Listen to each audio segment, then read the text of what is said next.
السلام علیکم دوستو، اردو کلاسک چینل پر خوش آمدید۔ آئیے سنتے ہیں دھرتی کا سفر قسط نمبر 50۔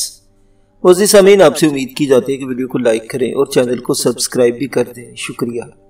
بہت ہی مختلف آوازوں، لہجوں، اشاروں یا پھر لفظوں، ٹوٹے پھوٹے فکروں سے جنہیں وہ کاپی پر لکھ کر دیتا تھا اپنی کہانی سناتا رہا۔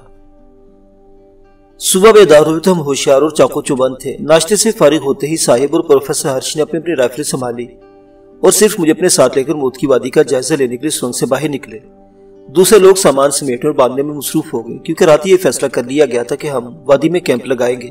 جب وادی میں داخل ہوئے تو سورج مشرق کی فلک بوس چٹانوں سے ابھر آیا تھا، اور اس کی روشنی میں یہ دیکھ کر ہم دم بخود رہ گئے کہ کم و بیش 300 مربع میل کے رقبے پر پھیلی موت کی وادی چاروں طرف سے اونچی اونچی فلک بوس عمودی چٹانوں سے گھری ہوئی تھی۔ وہ ہولناک سے چٹانیں کہیں 250 فٹ اور کہیں 300-400 فٹ تک بلند تھی، اور ایسی سپاٹ اور سیدھی تھی جیسے عجیب و محیب عمودی دیواریں کھڑی کر دی گئی ہوں۔ ان اونچی اونچی چٹانی دیواروں نے وادی کے ارد گرد ایک ایسے حصار کی شکل اختیار کر لی تھی جس سے باہر نکلنا مشکل ہی نہیں بلکہ ناممکن تھا۔ اس سے پہلے ہم وحشیوں کی بستی میں اس قسم کے عمودی چٹانوں سے گھرا ہوا بندی گھر دیکھ چکے تھے، مگر موت کی وادی کا عمودی حصار اس سے کہیں زیادہ ہولناک اور بھیانک تھا، جس پر عظیم و محیب زندان قدرت کا گمان ہوتا تھا۔ تیز سنسناتی ہوا حصار کے اندر یوں گردش کر رہی تھی جیسے وہ بھی زندان وحشت سے نکلنے کے لیے مبعوث پرندوں کی طرح پھڑپڑا رہی ہو، مگر فلکبوس عمودی فصیلوں سے ٹکرا کر لوٹ آتی تھی۔ شمال مشرق کی طرف کوئی 1.5 میل پرے دو شاخے درختوں کا ایک گھنا جنگل وادی کے آخری کناروں تک پھیلتا چلا گیا تھا، جس کے درمیان کہیں کہیں سیاہ ٹیلے اونٹ کے کوہان کی مانند ابھرے ہوئے تھے۔ ان ہرے بھرے درختوں کو دیکھ کر پروفیسر ہرش پر مارے حیرت کے سکتہ سا گزر گیا، اور وہ آنکھیں پھاڑ کر ادھر یوں دیکھتے رہے جیسے کوئی بعید العقل عجوبہ نظر آ گیا ہو۔ اسی عالم حیرت میں تیز تیز قدموں سے آگے بڑھے، کیونکہ وہ جگہ جہاں ہم کھڑے تھے کسی قدر نشیب میں واقع تھی۔ کوئی 1 فرلانگ کے بعد وہ نشیب وادی کی ہموار سطح سے مل گیا تھا، جہاں ایک ٹیلا کچھوے کی کھوپڑی کی طرح ابھر آیا تھا۔ پروفیسر ہرش تیز تیز چلتے اس ٹیلے پر پہنچے اور وہاں سے ایک بار پھر عجیب الحریت 2 شاخے درختوں کا جنگل کا نظارہ کرنے لگے۔ ہم بھی ان کے ساتھ تھے۔ ٹیلے سے اونچی اونچی گھاس کی وہ پٹی نظر آئی جو قریباً 1.5 میل پرے جنگل سے نکلتی اور مغربی فصیل کے ساتھ ساتھ جنوب کی طرف بڑھائی تھی۔ ایک ہی ڈنڈی کی وہ گھاس جو اوپر جا کر 2 چوڑی اور لمبی لمبی پتیوں میں تقسیم ہو گئی تھی ایک حیرت انگیز منظر پیش کر رہی تھی۔ ہم نے کہیں بھی ایسی عجیب گھاس نہیں دیکھی تھی جو قد میں نرسلوں اور سرکنڈوں سے بھی اونچی ہو۔ اسے دیکھ کر پروفیسر پر ایک بار پھر حیرت گزر گئی اور وہ صاحب سے کہنے لگے، ناصر مجھے یقین نہیں آتا، مگر اپنی آنکھوں سے دیکھ رہا ہوں کہ گھاس کی یہ قسم اور یہ 2 شاخے درخت دنیا کے ابتدائی دور کی یادگاریں ہیں، اور یہ ہوا کی گردش بھی عجیب ہے۔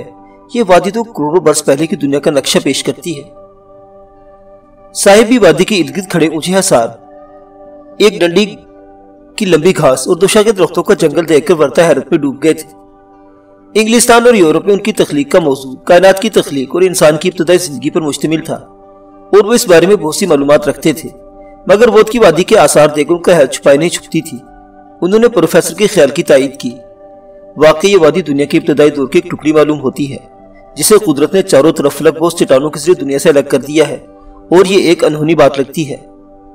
شاید قدرت اسی لیے ہمیں یہاں کھینچ لائی ہے کہ ہم دنیا کے ابتدائی دور کا نقشہ اپنی آنکھوں سے دیکھ لیں اور اس دور کے متعلق صحیح معلومات حاصل کر سکیں۔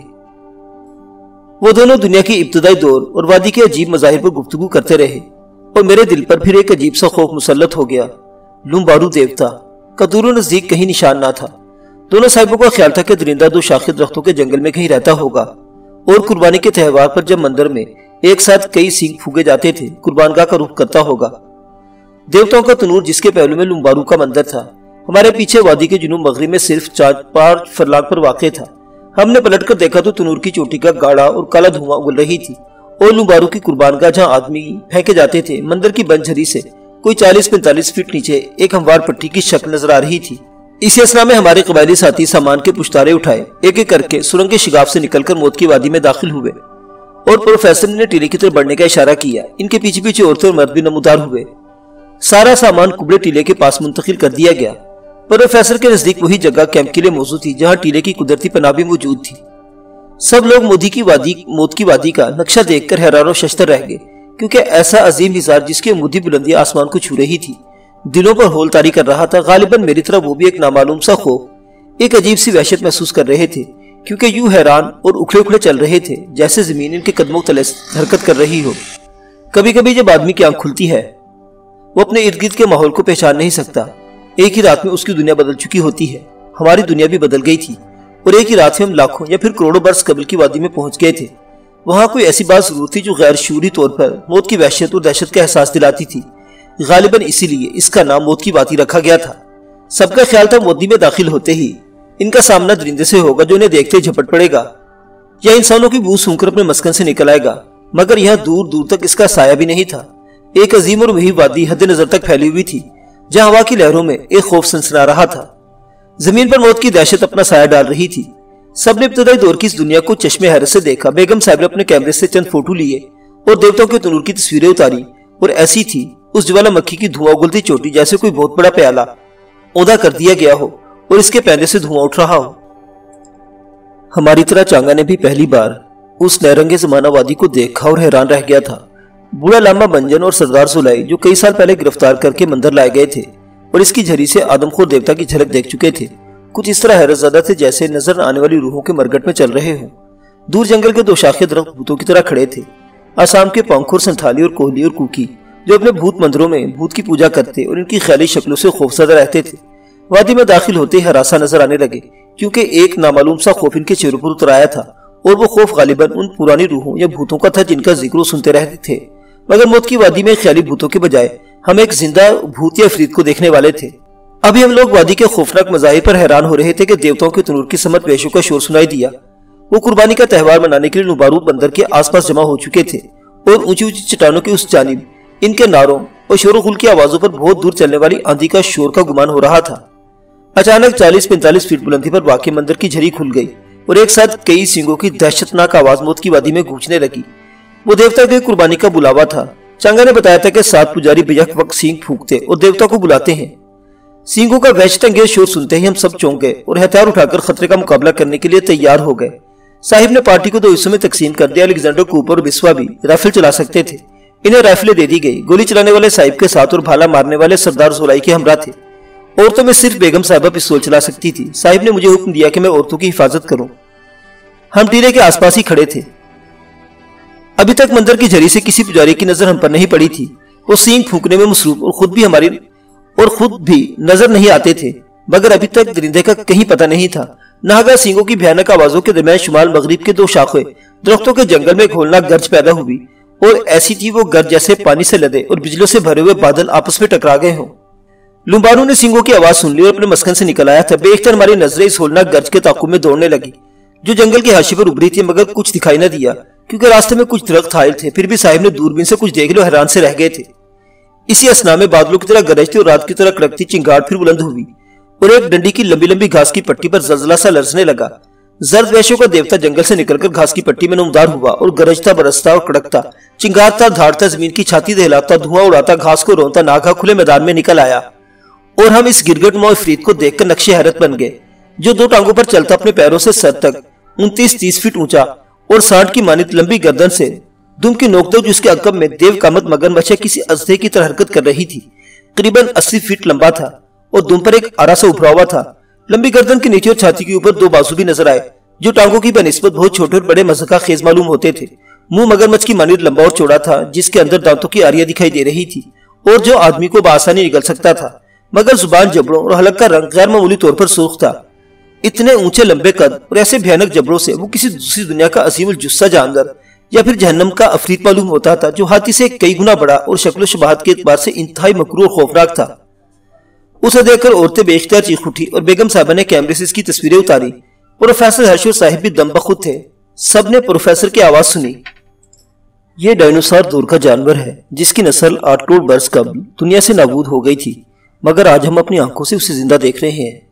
کیا یہ میگالوسورس ہے ڈیڈ؟ بیگم صاحبہ نے سوال کیا۔ نہیں، پروفیسر کہنے لگا، میگالوسورس بھی اگرچہ گرگٹما اور گوشت خور درندہ تھا، مگر اس کی لمبائی 20-22 فٹ سے زیادہ نہیں تھی۔ اگر میں غلطی نہیں کرتا تو یہ ٹائرانوسورس ریکس اور ڈائنوسورس کی کوئی مخلوط نسل ہے۔ میرا بھی یہی خیال ہے، صاحب نے پروفیسر کی تائید کی اور بتایا۔ محققین نے اپنی کتابوں میں ٹائرانوسورس کی اونچائی 30 فٹ اور لمبائی 50 سے 55 فٹ بیان کی ہے، جبکہ ڈائنوسورس کی لمبائی 50 سے 80 فٹ اور قامت ہاتھی سے 5 گنا بڑی بتائی ہے۔ ناصر یہ 100% ان کی مخلوط نسل کا درندہ ہے جسے وحشی لومبارو دیوتا کے نام سے یاد کرتے ہیں اور آدمیوں کی قربانی دیتے ہیں۔ ہمارے آسامی قبائلیوں پر تو سخت سا طاری ہو گیا تھا، وہ اس خوفناک افرید کو کوئی انتہائی بدرو یا سردار بھوت سمجھ رہے تھے، مگر وہ جو کچھ بھی تھا چشمے انسانی کے لیے ایک بھیانک عجوبہ، چنگھاڑتا اور دھاڑتا جنوب کے رخ دیوتاؤں کی تندور کی طرف چلا گیا تھا۔ اچانک صاحب نے اپنے ساتھیوں کو اشارہ کیا اور اس کا راستہ کاٹنے کے لیے آگے بڑھے۔ میں بیگم صاحبہ کے ساتھ ساتھ ان کے پیچھے ہو لیا، جو کسی حالت میں بھی صاحب سے الگ نہ ہونا چاہتی تھی۔ اچانک سینگوں کی دہشت ناک آواز بند ہو گئی، کیونکہ درندہ بھی قربانگاہ سے دور ہی تھا کہ ہمیں دیکھ کر اس نے رخ بدلا اور پرغضب آواز میں چنگھاڑتا شور مچاتا ہماری جانب بڑھا۔ اس کا رخ بدلنے سے مندر کی اونچی جھڑی سے مذہبی اغوا اور پجاریوں نے بھی ہمیں دیکھ لیا اور حیرت کے بت بن گئے۔ لمباروں کی وادی میں جہاں کسی زندہ آدمی کا داخل ہونا ممکن نہ تھا، اتنے مسلح آدمی کی موجودگی ان کے لیے کسی چھمبے سے کم نہ تھی۔ سینگوں کی آواز بند ہو جانے سے اب وادی لمباروں کی چیخوں اور چنگاڑوں اور دھاڑوں سے گونج رہی تھی، اور وہ دو ٹانگوں پر چلتا، دیو پیکر دم لہراتا، دانت کی آریاں چمکاتا، گونجتا گرجتا ہماری طرف لپک رہا تھا۔ ہمارے اس کے درمیان ایک ٹیلا حائل تھا۔ صاحب نے ٹیلے کے پیچھے کھڑے ہو کر کوئی 200 یا 250 فٹ کے فاصلے سے 375 میگنم کی طاقتور رائفل سے پہلی گولی چلائی، اور اتنا زبردست دھماکہ ہوا کہ ایک پل کے لیے درندہ بھی حیران سا انہی قدموں پر رک گیا۔ ہم سمجھے شاید گولی اس کے جسم میں اتر گئی ہے، مگر صاحب نے دیکھ لیتے کہ گولی اس کی موٹی کھال سے، جو لوہے کی مانی سیاہ رنگ اور سخت ہو چکی تھی، اچھڑتی ہوئی نکل گئی اور درندے کو زخم نہ لگا سکی۔ وہ گولی کی تکلیف سے نہیں، رائفل کے لرزہ خیز دھماکے پر حیران ہوا، اور ایسا دھماکہ اس نے پہلی بار سنا تھا۔ صاحب نے دوسری گولی چلائی اور درندہ قہر و غضب میں چنگھاڑتا پھر آگے بڑھا۔ اب ان کے رائفل بردار ساتھیوں نے ایک ساتھ گولیوں کی باڑ ماری، مگر نتیجہ پھر وہی تھا۔ ساری گولی اس کے آہنی کھال سے اچھڑ کر خالی گئی۔ یہ ایک حیرت انگیز اور خوفناک صورتحال تھی جس نے سب کو سراسیمہ کر دیا۔ درندہ چنگھاڑتا غراتا سیٹیاں بجاتا ٹیلے کے بالکل قریب آ گیا تو سب لوگ تیزی سے پیچھے ہٹے اور ایک بار پھر رائفلوں میں گولیاں بھرنے لگے۔ صاحب نے سردار زولائی، سونگا، مونگا اور چانگا سے کہا کہ اگب سے اس کے جسم پر بھالوں کی ضربے لگانے کی کوشش کریں۔ وہ فوراً دائیں بائیں بکھر گئے۔ پھر ایک ساتھ 4 بھالوں کی نوکدار پھل اس کے جسم سے ٹکرائے، لیکن کوئی زخم لگانے میں ناکام رہے۔ کسی بھالے کا پھل درندے کی کھال میں اتر سکا، البتہ وہ فوراً نئے حملاوروں کی طرف متوجہ ہوا اور اپنی دیوکامہ دم سے جھپٹا مارا۔ چانگا جو اپنی بیٹی کا انتقام لینے کے جوش میں دوسری ضرب لگا رہا تو اس کے جھپٹے کی زد میں آ کر الٹ گیا۔ ابھی سنبھل بھی نہ پایا تھا کہ درندے نے اسے زمین سے اچک لیا، جیسے کوئی ہاتھی کسی چوہے کو اپنی سونڈ میں جکڑے۔ چانگا کی چیخ بلند ہوئی، درندہ اسے ایک ہاتھ میں جکڑے کھلے منہ کی طرف لے جا رہا تھا۔ اسے آدم خور افرید کی گرفت سے چھڑانے کے لیے ایک ساتھ کئی بندوقیں دھاڑی، مگر درندے پر ان گولیوں کا بھی اثر نہ ہوا، اور ہمارے دیکھتے ہی دیکھتے اس نے چانگا کو حلق میں اتار لیا، جس پر تینوں عورتیں چیخ اٹھی اور ہمارے قبائلی ساتھیوں کے پسینے چھوٹ گئے۔ یہ ایک ایسا لرزہ خیز واقعہ تھا جس نے جسموں پر کپکپی طاری کر دی، اور ہم سب موت کا بھیانک خطرہ محسوس کرنے لگے، کیونکہ پرسرا تگائی کی یہ بات بھی پوری ہوئی تھی کہ ہتھیار دیوتا کے جسم پر نہیں چل سکتا، اور اس کا یہ فکرہ ہمارے ذہن کی ویرانوں میں کسی بگولے کی طرح اڑتا پھر رہا تھا کہ موت کی وادی میں موت کے سوا اور کچھ نہیں۔ زندہ سلامت چانگا کو لمبارو کے پیٹ میں اترتے دیکھ لینے کے بعد نہ صرف ہمارے حوصلے پست ہو گئے بلکہ اپنی جانوں کا دھڑکا لگ گیا تھا۔ پہلی قربانی وصول کر لینے کے بعد لمبارو کی چنگھاڑوں اور غراہٹوں میں اضافہ ہو گیا اور دوسرا لقمہ اٹھانے کے لیے پھر جھپٹا۔ ہم درندے پر گولیاں بھی داغ رہے تو کی جھپٹ سے بچنے کے لیے ادھر ادھر بھاگتے بھی پھر رہے تھے۔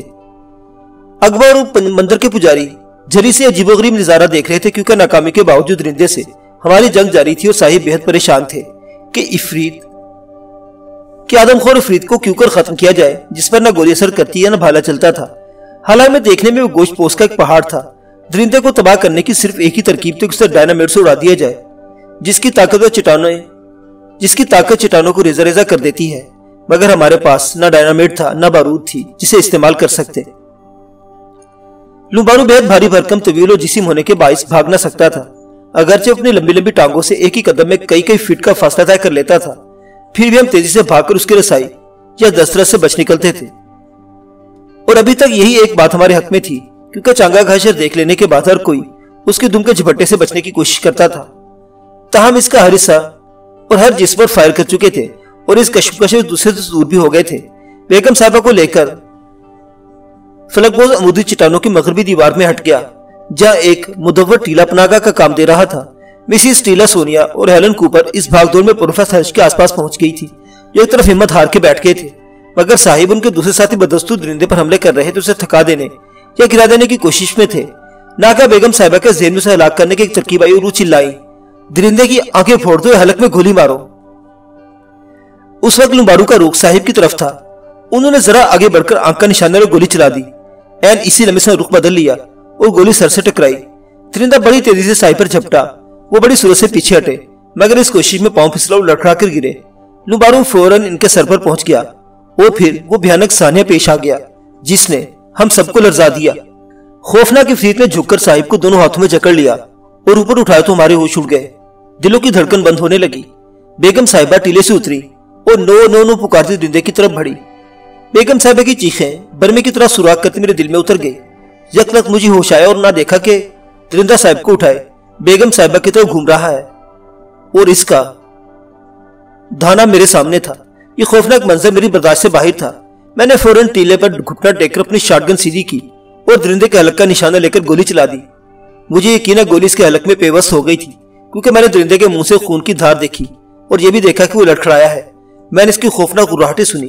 وہ بہت مشتعل تھا، مگر صاحب بدستور اس کے پنجوں میں تڑپ رہے تھے۔ میں نے اس کے کھلے منہ کا دوبارہ نشانہ لے کر گولی چلائی، مگر یہ نہیں جانتا تھا کہ پھر کیا ہوا، کیونکہ ایک زبردست جھٹکے سے میں ٹیلے پر ڈھہ گیا اور ہولناک گڑگڑاہٹوں کے ساتھ زمین جھٹکے کھانے اور لرزنے لگی۔ ٹیلے پر گرے گرے جو آخری منظر میں نے دیکھا وہ یہ تھا کہ دیوتوں کا تنور کی 400-500 فٹ اونچی چوٹی جو میرے سامنے تھی آگ اور دھواں اگل رہی تھی۔ بڑے بڑے پتھر تنکوں کی طرح اڑتے وادی میں گر رہے تھے۔ تنور سے کھولتے ہوئے سرخ لاوے کا ایک سیلاب باہر نکلا تھا۔ میں نے لومبارو کی آخری لرزہ گر چنگاڑ بھی سنی، جس پر وہ ٹیلے پر اوندھے منہ لیٹا تھا۔ ایک قیامت آفری جھٹکے سے لرز گیا اور زمین سی چھاتی سے اکھڑ کر اس طرح فضا میں اٹھتا چلا گیا جیسے کوئی غبارہ اٹھتا ہے۔ یہ منظر اس قدر ہولناک اور دہشت انگیز تھا کہ میری چیخیں حلق میں ہی گھٹ کر رہ گئی۔ آتش فشاں کا دھانا پھٹ جانے سے پگھلی آگ کے دھارے چنگارے اڑتے یوں بہ رہے تھے جیسے کسی دریا کا بند ٹوٹ جائے۔ ٹیلا جسے بھوچال اور بتنے زمین میں کھولتے ہوئے لاوے کی بے پناہ طاقت نے دھماکے سے اڑا دیا اوپر اٹھ رہا تھا۔ اس حشر آفری سانے نے میرے ہوش و حواس سلب کر دیے اور کچھ خبر نہیں کہ پھر کیا ہوا کیا نہیں ہوا۔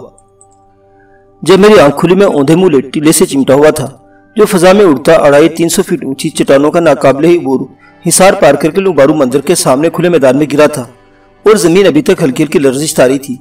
نہیں معلوم میں کب تک اسی طرح پڑا رہا اور گرد و پیش کا کچھ ہوش نہ تھا، نہ یہ سمجھ سکا کہ میرے ساتھ کیا حادثہ ہے اور میں موت کی وادی سے کس طرح نکل آیا ہوں، کیونکہ سوچنے سمجھنے کی صلاحیت جاتی رہی تھی اور ذہن پر اندھیرا ہی اندھیرا تھا۔ اس گہرے اندھیرے میں ایک خطرناک لہر بھی حرکت کر رہی تھی جس کا مفہوم اس کے سوا کوئی نہ تھا کہ میں اپنے صاحب کو کھو چکا ہوں اور موت کی وادی میں ایک انتہائی ہولناک ثانیہ گزرا ہے اور میں اس محبوب ہستی سے ہمیشہ کے لیے بچھڑ چکا ہوں جو مجھے اپنی جان سے زیادہ عزیز تھی۔ اذیت کی اس لہر کے علاوہ اندھیرے ذہن میں کچھ اور بھی تھا، اور وہ افریتناؤں درندے کی چنگاڑیں اور غراہٹیں تھیں جو میرے تاریک ذہن میں منجمد ہو کر رہ گئی تھی۔ میں ان خوفناک چنگاڑوں کے لیے اس لیے نہیں بھول سکتا کہ وہ ایک بھیانک منظر یاد دلا رہی تھی جب میں نے آخری بار صاحب کو درندے کے پنجوں میں تڑپتے دیکھا تھا اور بیگم صاحبہ کی جگر خراش چیخیں سنی تھی۔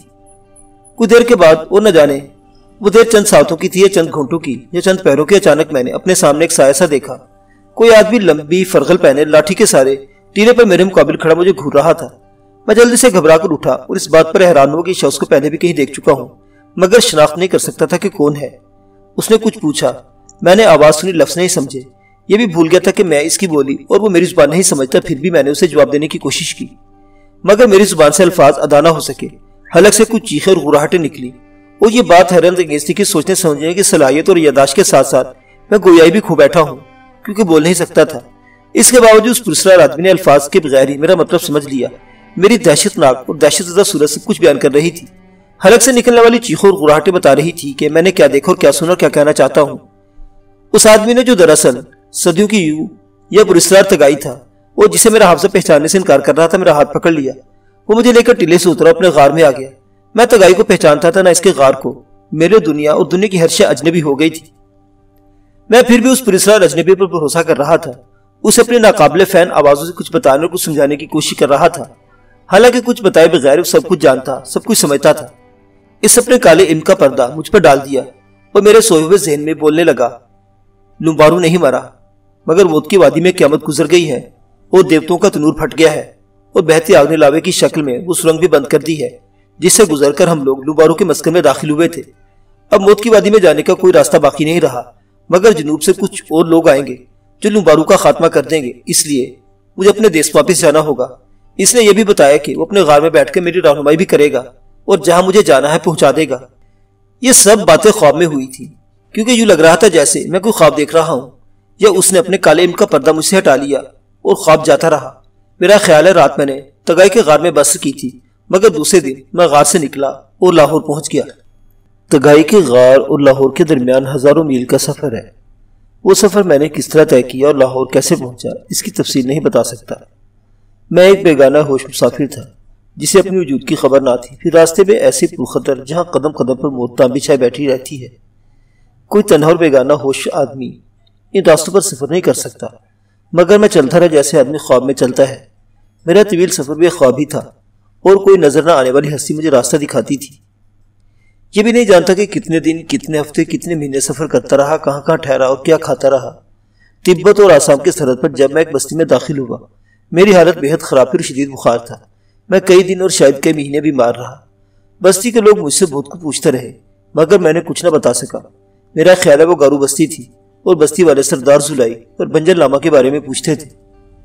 ایک دن میں وہاں سے بھی چل دیا اور کئی ہفتوں یا کئی مہینوں کے بعد ایک بہت بڑے دریا کے گھاٹ پر پہنچا، جہاں دریا سمندر معلوم ہوتا تھا۔ اب سوچتا ہوں وہ برہم پتر کا سیخوا گھاٹ ہوگا۔ وہ ایک آدمی اچانک نہ جانے کہاں سے نمودار ہوا اور میرا ہاتھ پکڑ کر ایک طوفانی اسٹیمر پر لے گیا۔ اسٹیمر والوں نے مجھے بنگال کے کسی گھاٹ پر اتار دیا۔ وہاں سے پھر کسی نے راستہ دکھایا اور کئی دنوں بعد میں ایک پر رونق شہر میں تھا، جہاں بازاروں میں لوگوں کے ہجوم تھے، سڑکوں پر ٹرامیں دوڑتی پھرتی تھی۔ اتنا بڑا شہر کلکتہ ہی ہو سکتا ہے، مگر میں کلکتہ کیوں پہنچ گیا تھا؟ ممکن ہے میرے تاریک ذہن میں یہ بات کہیں چھپ کر بیٹھ گئی ہو کہ جس راستے سے آیا تھا اسی راستے واپس جاؤں گا، یا پھر کوئی انجانی طاقت مجھے شہر میں لے گئی تھی، کیونکہ وہ سفر بالکل ایک خواب معلوم ہوتا تھا، اور جس طرح خوابوں کی سب باتیں یاد نہیں رہتی، اسی طرح مجھے بھی سفر کی تفصیلات یاد نہیں۔ میں کلکتہ کتنے دن بھٹکتا رہا، مگر ایک دن اس آدمی نے جو سیخوا گھاٹ پر ملا تھا کلکتہ میں، پھر میرا ہاتھ تھام لیا اور ریلوے اسٹیشن پر لے گیا۔ اس نے ایک ٹکٹ میری جیب میں ڈالا اور مجھے ٹرین پر بٹھا کر چلا گیا۔ وہ ٹرین ہوڑا ایکسپریس تھی جو مجھے کلکتہ سے لاہور لے آئی، اور جب گاڑی لاہور اسٹیشن پر رکی، وہی آدمی پلیٹ فارم پر پہلے سے موجود تھا جس نے کلکتہ میں گاڑی پر سوار کرایا تھا۔ وہی مجھے اسٹیشن سے باہر لایا اور حویلی تک چھوڑ گیا۔ میں سوچتا ہوں وہ پراسرار تگائی تھا۔ لاہور میرا دیکھا والا شہر تھا۔ حویلی اور حویلی کے رہنے والے بھی کچھ ناسا معلوم ہوتے تھے۔ شاید ان لوگوں سے میرا کوئی تعلق رہا ہوگا۔ غالباً میں صاحب خانہ کو، جنہیں لوگ میاں بادشاہ کہتے تھے، جانتا تھا۔ میں انہیں دیکھ کر تڑپ سا گیا اور میرے ویران ذہن سے آواز آئی کہ یہی میاں بادشاہ میرے صاحب کے والد ہیں اور میرے مالک ہیں، لیکن یہ نہیں بتا سکتا تھا کہ ان کے فرزند گرامی پر کیا بیت چکی ہے۔ حویلی میں کچھ اور بھی چہرے مجھے آشنا سے لگے۔ اماں بھی، بہو بیگم اور چھوٹے صاحب جنہیں میں نے گود میں کھلایا تھا، وہ پوچھتے تھے کہ صاحب کیوں نہیں آئے۔ میرے پاس ان کے کسی سوال کا جواب نہیں تھا۔ انہیں کس طرح بتاتا کہ جس عزیز ہستی کے بارے میں وہ دریافت کرتے ہیں اسے دستے اجل نے چھین لیا ہے، اور میں موت کی وادی سے تنہا واپس آیا ہوں۔ میں انہیں اپنی بے بسی اور مجبوری کی کہانی سنانا چاہتا تھا، لیکن میرے پاس الفاظ نہیں تھے، گویائی نہیں تھی، کچھ بتانے کا یارہ نہیں تھا، اور بتاتا بھی کیا، کیونکہ ہونی تو ہو چکی تھی۔ اسی گھر میں پیرو تھا جو میری دیکھ بھال کرتا، جس کے ساتھ غالباً میرا کوئی گہرا ناتا تھا۔ وہ بھی صاحب کے بارے میں پوچھا کرتا تھا اور مجھے دیکھ کر رونے لگتا تھا، مگر آنسو بیتے لمحوں اور گزرے آدمیوں کو واپس نہیں لا سکتے۔ میں پیرو کو یہ نہیں بتا سکتا تھا کہ اپنے صاحب کو درندے کے حوالے کرایا ہوں۔ پھر اچانک میرے تاریک ذہن میں ہونے والی یادوں کے جھماکے بھی بالکل بند ہو گئے اور ان پر ایک گرد سی جم گئی۔ میں مکمل طور پر سب کچھ بھول گیا اور اپنے آپ سے بیگانہ ہو گیا۔ اب یک لخت ساری باتیں مجھے یاد آ گئی ہیں، اور آپ کہتے ہیں میں 14 برس کی طویل بے ہوشی کے بعد ہوش میں آیا اور اپنے ذہن کے اندھیرے سے نکلا ہوں، مگر مجھے تو یوں لگتا ہے جیسے یہ ساری باتیں کل کی ہیں جو میں آج بتا رہا ہوں۔ 14 برس میں تو بڑے بڑے گھاؤ بھر جاتے اور گہرے زخمی مندمل ہو جاتے ہیں، مگر میرے دل پر صاحب کا غم آج بھی تازہ ہے۔ ان کی آخری حالت کا منظر یاد کر کے میں آج بھی تڑپ اٹھتا ہوں، اور چھوٹی بیگم کلارا کی کرمناک چیخیں تو آج بھی میرے کانوں میں گونج رہی ہیں، جب وہ نو نو کہتی ہوئی صاحب کو بچانے کے لیے دیوانہ وار بھاگی تھی۔ اور موت کا وہ منظر ایسا اذیت ناک تھا جسے میں زندگی کے آخری لمحے تک فراموش نہیں کر سکوں گا۔ اس کے ساتھ ہی بودی کی آنکھوں سے آنسو بہنے لگے اور وہ کرسی سے اٹھ کر میرے اور میاں بادشاہ کے قدموں سے لپٹ کر رونے لگا۔ یہ منظر بڑا دل گداز تھا۔ سوریا بھی آنکھوں میں آنسو لے اٹھی، اندر امی اور اماں بھی کے پاس بھاگ گئی۔ ہماری اپنی آنکھیں بھیگ گئی اور میاں بادشاہ کی حالت تو عجیب تھی، مگر میں نے فوراً بودی کو اٹھایا اور کہا جو کچھ ہو چکا سو ہو چکا، اب ہمیں رونا نہیں ہے۔ تو یہ تھی بودی کی کہانی جو اس نے مختلف قسم کے آوازوں، اشاروں اور لفظوں جنہیں وہ کاغذ پر لکھتا تھا تاکہ اس کا مطلب سمجھ سکے بیان کی، جسے میں نے الفاظ کا جامہ پہنایا ہے۔ بہت سی باتوں کے علاوہ یہ بات بھی کسی طلسم ہوشتبا سے کم نہ تھی کہ ہوش و آواز کھو دینے اور یادداشت سلب ہو جانے کے بعد بھی بودی ایک طویل سفر کیا، اور ایک آدمی جسے وہ پراسرار تگائی سمجھتا تھا جگہ جگہ نہ صرف اس کی رہنمائی کرتا رہا، مگر جب بودی لاہور میں ہوڑا ایکسپریس سے اترا وہ آدمی پہلے سے پلیٹ فارم پر موجود تھا اور وہی اسے حویلی تک چھوڑ گیا۔ حالانکہ اس داستان اسرار کے پڑھنے والے جانتے ہیں کہ بیگانہ ہوش بودی کی حالت عجیب تھی۔ واپسی پر میاں بادشاہ نے آدمی دوڑائے اور تحقیق کرائی تھی کہ اسے کون چھوڑ گیا ہے، مگر ہر طرف یہی شہادت ملی تھی کہ کوئی دوسرا اس کے ساتھ نہیں دیکھا گیا۔ وہ تنہا ٹرین سے اترا، تنہا اسٹیشن سے باہر آیا اور تنہا بازاروں اور سڑکوں سے گزرتا حویلی تک پہنچ گیا۔ کہانی کے مطابق پراسرار تگائی غالباً ہزاروں میل دور اپنے غار میں بیٹھا اس کی رہنمائی کرتا رہا تھا، مگر اتنے آدمیوں میں جنہوں بودھی کی کہانی سنی، کوئی نہ جانتا تھا کہ مسمریز اور اپنا ٹزن، یہ علم توجہ جسے کالا علم بھی کہا جاتا ہے، کے ذریعے ایک بیگانہ ہوش آدمی کو اتنے طویل فاصلے سے ٹرانس میں لے کر اس کی رہنمائی ممکن ہے، یا نہیں کہ معمول ایک وہم کو آدمی کی شکل اپنے ساتھ چلتے پھرتے دیکھتا رہے۔ یہ سب باتیں ہمارے لیے طلسم میں حیرت سے کم نہ تھی، لیکن بودھی نے جو کچھ سمجھانے کی کوشش کی تھی میں اسی طرح بیان کرتا تھا۔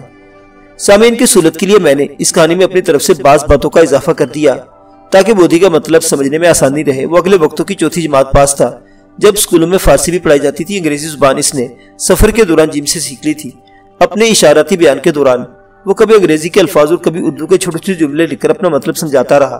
بعد ازاں اس نے تصدیق کی کہ میں نے اس کا مطلب صحیح بیان کر دیا ہے، بلکہ اپنی طرف سے جو اضافے کیے ہیں ان سے ہر بات واضح ہو گئی ہے۔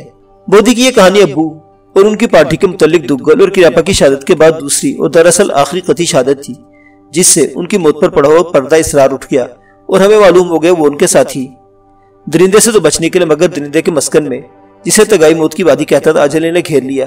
ابو کی طرح ان کے ساتھی بھی درندہ کے لقمہ بنے ہوں گے، یا پھر آتش فشاں کا کھولتا ہوا لاوا انہیں چاٹ گیا ہوگا۔ اگر قیامت آفری زلزلے کے دوران وہ سرنگ کی طرف بھاگے بھی ہوں گے تو کنواں عبور کرنے سے پہلے لاوے کے سیلاب نے انہیں آ لیا ہوگا اور سب وہ جل مرے سرنگ ہی میں دفن ہوئے ہوں گے، کیونکہ جیسا تگائی نے بتایا تھا بہتے لاوے نے سرنگ پاٹ دی تھی اور موت کی وادی کا وہ راستہ بھی بند کر دیا تھا۔ اس پارٹی سے صرف بودھی ہی زندہ واپس آ سکا، جسے قدرت نے بڑے حیرت انگیز اور موجزانہ انداز میں موت کے حصار سے باہر لا پھینکا تھا۔